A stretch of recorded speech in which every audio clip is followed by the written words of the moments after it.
दूल्हा संगे गेला गाड़ी से शादी करके दूल्हा संगे गेला गाड़ी से गे सोना बोल कहिया अइबा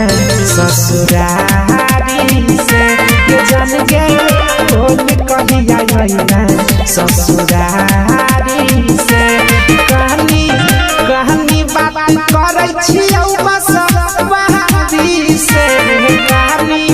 कहानी बात करै छियौ बस बहारी से गे जान गे बोल कहिया अइबा ससुरारी से गे सोना बोल कहिया अइबा ससुरारी से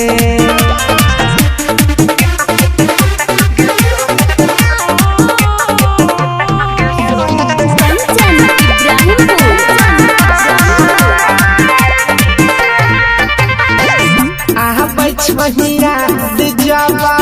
लागै छौ मन गे लागो भूल गे न बन गे पिया के धन गे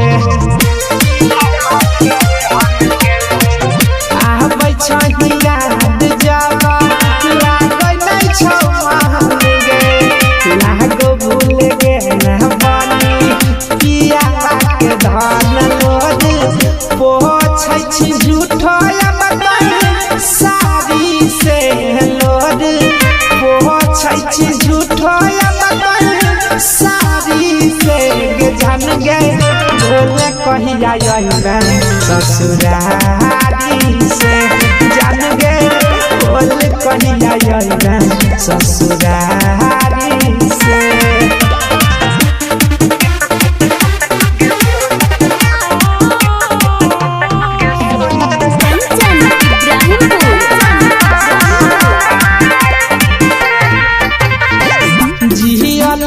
हमारा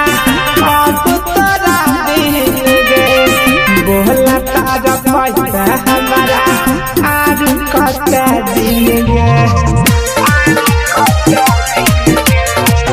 जियल नहीं जाय छौ हमारा अब तोरा दिल गे बोला तारा पैसा हमारा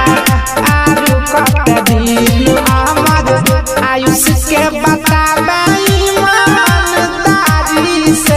सूजित